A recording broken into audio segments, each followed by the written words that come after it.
सलाम और नमस्कार दोस्तों। कल मुझे एक खबर सुनने को मिली पाकिस्तान से। एक शख्स को कल कराची के इलाके में मोब लिंच किया गया।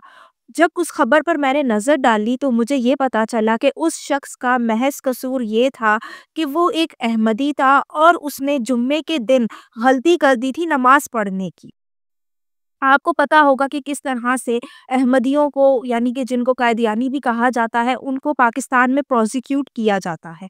और ये सिलसिला शुरू हुआ था 1974 से जब भुट्टो ने उनको डिक्लेयर किया था काफ़िर। तब से जो है उन पर मुज़ालिम ढाए जा रहे हैं। ये तो कुछ भी नहीं है, वो अपनी मसाजिद को जहाँ पे नमाज़ अदा करते हैं, उनको मसाजिद कह के नहीं बुला सकते, उनको अपना प्रेयर सेंटर कह के बुलाते हैं।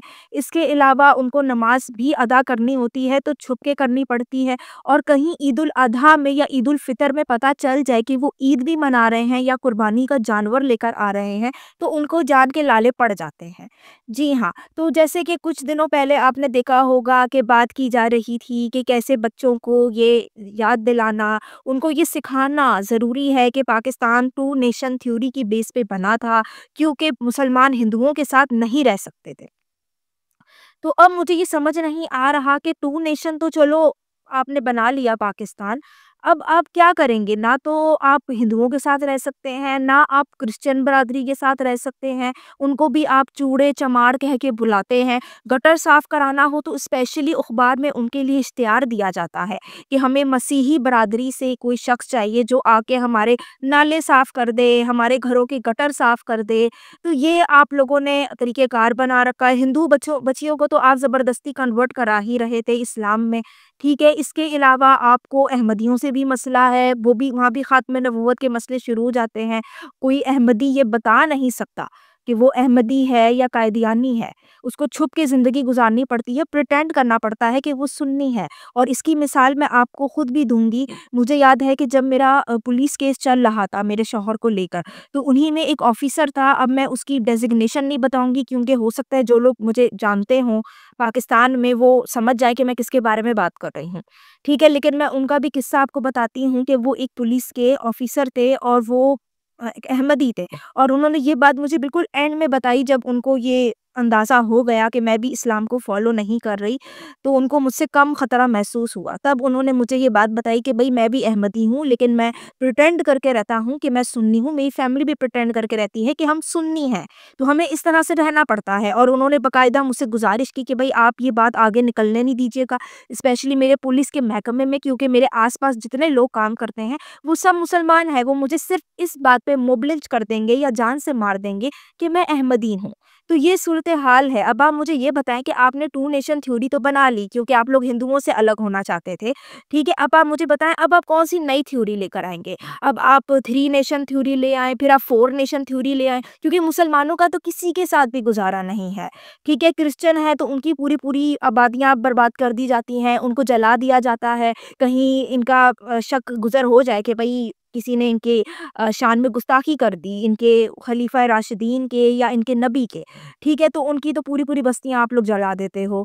सही है, इसके अलावा जो आपके हिंदू हैं, उनसे भी आपको नफ़रत है, उनके साथ बैठ के आपको खाना नहीं है, उनके बुतों का आप मज़ाक उड़ाते हो, जैसे हसन निसार कहते हैं ना कि खिलौने हैं, मतलब टॉयज़ हैं, उनको आप मज़ाक उड़ाते हो। फिर उनकी बच्चियों को आप जो बिल्कुल माइनर बच्चियाँ होती हैं, उनको ज़बरदस्ती उठा के आप ले जाते हो, उस पे भी आप लोग कोई हरकत नहीं करते, कभी प्रोटेस्ट नहीं किया आपने। मैं बड़ी हैरान हूँ कि कल एक अहमदी शख्स को जान से मार दिया गया, उस पे किसी मुसलमान ने, किसी पाकिस्तानी ने प्रोटेस्ट नहीं किया। शायद वो फ़लस्तीन के लिए प्रोटेस्ट करने में काफ़ी मसरूफ़ होंगे, आजकल बेचारे तो कहाँ टाइम मिला होगा कि किसी कादियानी या किसी अहमदी के लिए भी करें प्रोटेस्ट। और वैसे ही आपको तो पता है कि ये जो मुस्लिम उम्मा का कॉन्सेप्ट है ना, मुस्लिम ब्रदरहुड का, तो वो यही कॉन्सेप्ट है कि सिर्फ़ मुसलमान की नज़दीक एक मुसलमान की जान प्यारी है।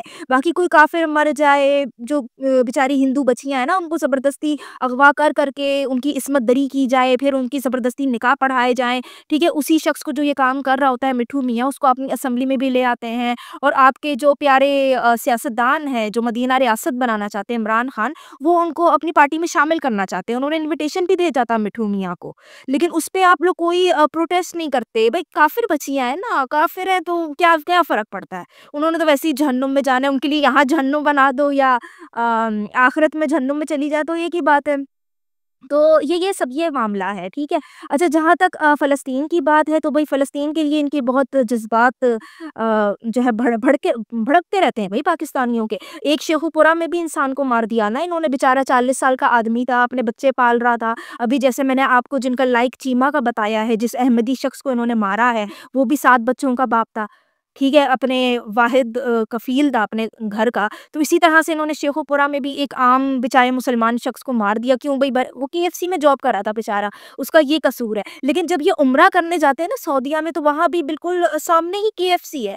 वहाँ वहाँ हिम्मत नहीं होती तोड़-फोड़ करने की। अरे भई, ऐसा करेंगे तो उनके वीज़े कैंसल हो जाएँगे, फिर दोबारा उम्रा कैसे करेंगे? अरबियों का तो डर है ना, अरबियों की ही तो गुलामी है, आप समझा करें, ठीक है ना? उन्हीं के लिए तो दिल धड़कता है, उन्हीं की तो गुलामी की वजह है कि जो मीलों दूर फ़लस्तीन है, उसके लिए ये लोग तस्वे बहाते हैं, आँसू बहाते हैं, उसके लिए स्टोरियाँ डालते हैं, अपने मुल्क में जल मर के लोग मर जाएँ। पारा चनार में कितने अरसे से शियाओं का जेनोसाइड हो रहा है। तो वो तो फ़ाइन है, दैट इज़ फ़ाइन, क्योंकि अपनी धरती से तो प्यार ही नहीं है ना, हमें तो अरबों की गुलामी करनी है, हमें तो मीलों दूर फ़लस्तीन में क्या हो रहा है, हमें उसकी परवाह है। भले बाकी पूरी दुनिया करे ना करे। बाकी जो एमबीएस हैं, ठीक है, सऊदीया के, उन्होंने तो खुल के कह दिया कि भई मुझे मेरा फर्स्ट कॉज़ तो मेरा अपना कंट्री है, मुझे नहीं परवाह कि फ़लस्तीन में क्या हो रहा है। लेकिन मुसलमानों को तो परवाह है ना, क्या करें, वहीं से तो ऑर्डर आता है, वहीं से तो फिर फंडिंग हो जाती है, तो मदरसे भी खुल जाते हैं। तो ज़ाहिर-सी बात है, जो उनका आका है, जिसकी गुलामी उठाई हुई है, तो उसके लिए तो ज़्यादा इनको परवाह होगी ना, अपना मुल्क जल घर के मर जाए, लोग पारा चनार में भी जेनोसाइड हो जाए ना शियाओं का, वो भी काफ़िर हैं। पहले तो अहमदी काफ़िर डिक्लेयर हो गए, अब शियाओं की बारी है। फिर उसके बाद कौन बचेगा? फिर ये आपस में देवबंदी, बरेलवी ये लड़ेंगे। अब 72 फ़िरके हैं मुसलमानों के पास लड़ने का मौका कम नहीं होगा। ये अभी पहले अहमदी काफ़िर, उनको पहले ख़त्म कर दें, फिर शिया काफ़िर को ख़त्म कर दें, फिर ये 72 फ़िरके आपस में भी लड़ेंगे। तो इनका मुकद्दर है और इनका ये तरीक़ेकार है, आखिर तक जिहाद करना है ना, भई जिहाद की इतनी बड़ी आइडियोलॉजी है, तो जिहाद के लिए लोग भी तो चाहिए। अब जब काफ़िरों को, नॉन मुस्लिमों को पहले मार लेंगे, तो फिर आपस में 72 फ़िरके भी तो इसीलिए बनाए हैं, ताकि आपस में जिहाद करते रहें। तो ये अब इसी तरह से होना है।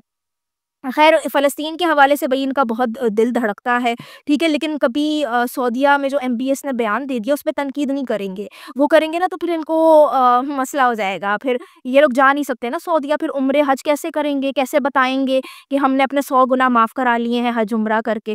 तो ये भी एक दिक्कत है, ये भी एक प्रॉब्लम है, ठीक है? इसके अलावा इनको फ़लस्तीन से बड़ी हमदर्दी है, लेकिन छुप-छुप के वहाँ पे आर्टिलरी शेल भी दिए जाते हैं इसराइल को, इसराइल की हेल्प की जाती है। छुप-छुप के की जाती है, लेकिन हमें शो यही करना है कि पासपोर्ट पे कि जी हम इसराइल को नहीं मानते, ठीक है? क्योंकि नफ़रत जो है ना, नफ़रत ही बुनियाद थी पाकिस्तान भी बनने की, शायद ट्रू नेशन थे ही, क्योंकि हिंदुओं से नफ़रत थी कि भई हम हिंदुओं के साथ नहीं रह सकते। तो अब वो जो नफ़रत है ना, वो मज़ीद मल्टीप्लाई होती जा रही है, ठीक है? अब वो नफ़रत, वही नफ़रत यहूदियों के लिए भी, अब आप देखिए ना, चाइना में जो मुसलमान थे, उनका भी बुरा हाल हुआ है, ठीक है? चाइनीज़ तो कहते हैं कि इस्लाम मेंटल इलनेस है। वहाँ पे जब रमज़ान आता है ना, तो मुसलमानों को रोज़े नहीं रखने दिए जाते। उनको बाकायदा कहा जाता है कि आपने वीडियो बना के दिखाना है कि आप रमज़ान में खा रहे हैं, कि आप रोज़ा नहीं रख रहे। लेकिन उसपे ना पाकिस्तानी मुसलमान बात करेंगे, ना ही इमरान खान बात करेंगे। भई वो तो चाइनीज़ तो दोस्त है ना, अब भले वो भी लादीन लोग हैं, वो भी काफ़िर हैं, लेकिन माली हेल्प हो रही है, तो वो तो दोस्त हैं, ठीक है? तो वो करते रहे, मुसलमानों को मारते रहे, दैट इज़ फाइन, ठीक है? लेकिन यहूदियों से नफ़रत तो हमें सिखाई जाती है। एक यहूदी हो गए और एक हिंदू हो गए। ये तो बचपन से मुस्लिम अपब्रिंगिंग का हिस्सा है ना नफ़रत। तो उसी नफ़रत की बुनियाद है कि फ़लस्तीन के लिए हमें इतनी परवाह है, वरना व कहीं और मुसलमान मर रहे हो, कट रहे हो, वी डोंट केयर। हाँ, लेकिन फ़लस्तीन में ऐसा नहीं होना चाहिए, ठीक है? क्योंकि हमें यहूदियों के खिलाफ कुछ भी हो, यहूदी कुछ भी करे, तो हमें आवाज़ उठानी है, ठीक है? क्योंकि यहूदियों से नफ़रत है, जैसे हिंदुओं से नफ़रत है, तो यही नफ़रत जो बुनियाद बन चुकी है, ठीक है? पाकिस्तान की और मुसलमानों की, वो नफ़रत बढ़ती ही जाएगी। अभी वो अहमदियों से नफ़रत है, अभी टीएलपी के जो गुंडे थे, उन्होंने एक अहमदी को मार दिया, ईंटों से ईंटें मारी उसको डंडे मारे, उस बेचारे को मोब लिंच कर दिया। बेचारा सफ़ेद कुर्ता शलवार पहन के आया था, और जब उसकी डेथ हुई है, जब उसको मोब लिंच किया गया, तो उसका कुर्ता शलवार बिल्कुल लाल हो चुका था। तो ये हरकत हुई है वहाँ पे पाकिस्तान में ना, तो उसकी तो उनको परवाह नहीं है, क्योंकि नफ़रत बुनियाद है ना, अहमदियों से भी नफ़रत है, ख़ात्मे नबूवत का मसला, ठीक है? अब वो नफ़रत आहिस्ता-आहिस्ता फिर शियाओं पे जाएगी, क्योंकि नफ़रत ही तो बुनियाद है, आपकी बुनियाद ही ये डाली गई है कि आप दूसरों के साथ नहीं रह सकते, तो फिर आप कहाँ जाएँगे? आप वेस्ट में जाते हैं, तो वहाँ भी आपने फ़ितना फ़साद मचाया हुआ है, वहाँ भी आप अपनी इस्लामी नहूसत को लेकर आ रहे हैं। तो मुझे नहीं समझ आती आप कहाँ जाएँगे? फिर आप कितने नेशंस बनाएँगे और कितनी थ्योरीज़ बनाएँगे? ख़ैर आज की जो वीडियो थी उसमें मैंने यही बात करनी थी, ठीक है? कि जो पाकिस्तानी मुसलमान हैं उनको वो तो फ़लस्तीन के प्रोटेस्ट के लिए अभी मसरूफ़ हैं, दे डोंट केयर। वो शायद अपने तक बात आ जाए लेकिन जब अपने पे भी बात आएगी ना तो वो तब भी आपस में लड़ रहे होंगे, कि देखो ये तो अहले हदीस के साथ ऐसा हो गया, हम तो वहाबी हैं, हम सच्चे मुसलमान हैं, उसको कोई मोब लिच करके मार दे तो मार दे। इनको नहीं परवाह कि पाकिस्तान कैसे क्या हालात हो रहे हैं, कैसे लोग मर रहे हैं, दे डोंट केयर। अभी वो फ़लस्तीन के लिए बड़े मसरूफ़ हैं क्योंकि ज़ाहिर-सी बात है उन्हीं की तो गुलामी उठाई हुई है अरबों की, तो उनका कॉज़ इनके लिए ज़्यादा अहमियत का हामिल है। पाकिस्तान तो गया भाड़ में इनके लिए।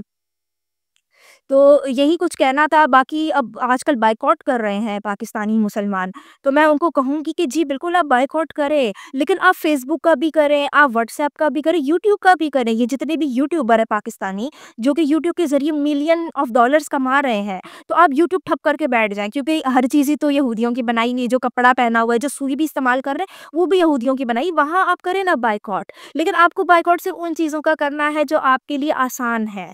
ठीक है, जैसे बर्गर-वर्गर तो आप यहाँ से नहीं खाओगे, केएफसी से नहीं खाओगे तो आप कबाबजी से खा लोगे, आप कहीं और से खा लोगे। उन चीज़ों का आप बायकॉट नहीं करोगे, जो मुश्किल है वो स्टेप नहीं इख्तियार करोगे, ठीक है? डंकी लगा के आप यूएस, कनाडा चले जाओगे, तो डंकी लगा के आप फ़लस्तीन भी जा सकते हो। आपका जो दिल तड़प रहा है ना, आप वहाँ जाके जिहाद करो और वहाँ आपको जिहाद करने से कोई नहीं रोकेगा। आपके पासपोर्ट पे सिर्फ़ ये लिखा हुआ है कि आप इसराइल नहीं जा सकते, आप फ़लस्तीन जा सकते हो। जाओ फ़लस्तीन भई, जिहाद करो भई जिहाद। तुम लोग किधर पैसे ज़ाया कर रहे हो? कनाडा, ऑस्ट्रेलिया के वीज़े वहाँ जाके जिहाद करो। और मुसलमान औरतों से भी मेरी यही गुज़ारिश है कि आप यूएस, कनाडा में जाना, वहाँ जाके बैठना, वहाँ से शौहर ढूँढना बंद करें। आप जाके फ़लस्तीन जाएँ, वहाँ जिहाद करें।